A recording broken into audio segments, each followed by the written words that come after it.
আজকের তারিখটা আমি মনে রাখবো। আজকের তারিখটা আমি এখানে নোট করে রাখলাম, 16 তারিখ 9 মাস 2024। আগামী 2 বছর যদি আল্লাহ তাআলা আমাকে বাঁচায় রাখে, আমি যদি বেঁচে থাকি অথবা ইউএইতে থাকি, তাহলে আমি দেখব যদি ট্রান্সফারটা বন্ধ থাকে, যারা এখন নামে বেনামে লাইসেন্সগুলোতে লাগাইতেছেন তাদের কি অবস্থা হয় আমি একটু দেখব এবং কি তাদের খোঁজখবরও নিব ইনশাআল্লাহ। মানে আমার অফারটা কী ছিল, আমি কি বলছি, আমি ভিডিওতে বলছি যে যারা এখন নামে বেনামে ফ্রি ভিসা লাগাচ্ছেন, ওই যে কোনো লাইসেন্সে হুট করে একজনের কাছে গিয়ে একটা লাইসেন্সে ভিসা লাগাই ফেলতেছেন, 2 বছর পর এই লাইসেন্সগুলোর কোনো খবর থাকবে না, কোনো মা বাপ থাকবে না, লাইসেন্সের মালিক থাকবে না, তারা এই লাইসেন্সটা ক্যান্সেল করে দিয়ে অথবা এতটুকুতে রেখে তারা চলে যাবে। তখন ওই লোকটা যে লোকটা এখানে ভিসা লাগাইছে এই লোকটার কি হবে? এখন শত শত মানুষ ফোন করে বলতেছে যে ভাই এখন আমার লাইসেন্সও নাই, আমার লাইসেন্সের মালিকও নাই, আমি কোনো জায়গায় ওয়ার্ক পারমিটও করতে পারতেছি না, এখন আমি কি করব? অনেকে এখন ট্রান্সফার বন্ধ। 2 বছর আগে কেউ ভাবছিল যে এখানে ট্রান্সফার বন্ধ থাকবে, কেউ ভাবে নাই, কিন্তু এখন বন্ধ হয়ে গেছে। 2 বছর পর হয়তো খুলতে পারে, যদি না খুলে তখন কি হবে? না বলতেছে আমার 2 সেকেন্ডের কোনো ভরসা নাই, হয়তো আমি মরেও তো যেতে পারি, 2 বছর কেউ বাঁচবে তো 2 বছর না বাঁচলেও প্রতিদিন অ্যালার্ম দিয়ে ঘুমান। এই ভিসা কেন লাগাইছে? কালকেও তো মারা যাবেন, এই 10,000 দিরহাম খরচ করে কেন ভিসা লাগাইতেছে? এই 2 বছরের আশাই তো 2 বছর না বাঁচলে আপনি এই 10,000 দিরহাম কেন খরচ করতেছেন? কি আশ্চর্য ধরনের কিছু মানুষ আছে, আন্তাজে কমেন্ট করে দিচ্ছে, একজনে কমেন্ট করছে ওইটা দেখে থামলাইন দেখে আন্তাজে কমেন্ট করে দিচ্ছে ফ্রি ভিসা না লাগালে কি লাগাবো। আমি কি ফ্রি ভিসা লাগাইতে নিষেধ করছি? অনেকে বলতেছে ফ্রি ভিসা বলতে কোনো ভিসা আছে নাকি? যেটাই নামকরণ হয়েছে আর কি, ফ্রি ভিসা বলতে কোনো ভিসা নাই, কিন্তু নামকরণ তো একটা হয়েছে।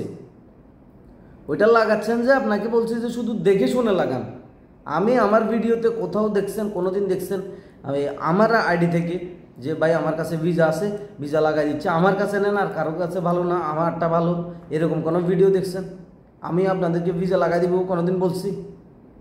একজন ছেলে শুধু কাকুতি মিনতি করে আমার কাছে গেছিল, একজনকে ভিসা লাগাই দিছি, তাও 1 টাকা আমার পকেটে ঢুকে নাই, আমি ঢুকাই নাই।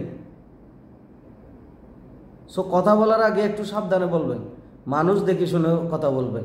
এই ইউএইতে একমাত্র সোহাগ ভাই যে কিনা টাইপিং সেন্টারে বসে টাইপিং সেন্টারের বিরুদ্ধে কথা বলে, কিছু অসাধু টাইপিং সেন্টারের বিরুদ্ধে।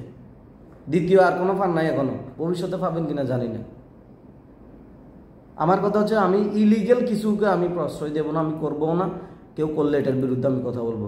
সে যেই হোক, টাইপিং সেন্টারে চাকরি করতে হবে এমন কোনো কথা নাই। মোটরসাইকেলের লাইসেন্স আছে, তালাবাদে চাকরি করব, কিন্তু আমি কোনো ইলিগেল জিনিসকে আমি প্রশ্রয় দেবো না এবং কি করতেও দেবো না। সেখানে এখন যদি 2 বছরে যারা করতেছে, আমি আপনাদেরকে একদম সুন্দর করে ক্ষুদ্রভাবে বুঝাই দিয়েছি। মনে করেন একটা লাইসেন্স করতে কত সর্বোচ্চ গেলে 13-14 হাজার দিরহাম খরচ হচ্ছে। এই লাইসেন্সে 20টা কোটা আছে, 20টা কোটাতে যদি 20 জনকে ঢুকায়, একজনের কাছ থেকে যদি 2,000 টাকা করেও লাভ হয়, 40,000 দিরহাম তার খরচ হয়েছে, 13-14 হাজার দিরহাম।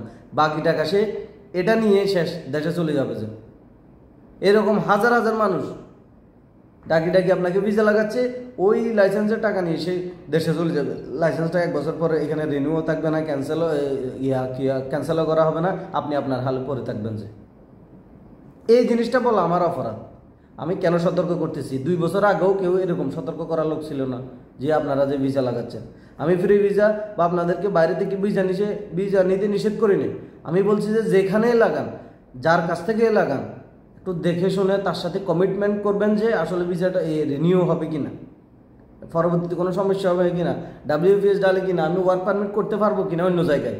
আপনি ফ্রি ভিসা নিচ্ছেন, আপনি হয়তো দোকানে কাজ করবেন, তো আপনি দোকানে কাজ করলে আপনার লাইসেন্স যদি রিনিউ না থাকে, আপনার WPS না ডাললে পরবর্তীতে আপনি ওয়ার্ক পারমিট কীভাবে করবেন আমাকে বলেন।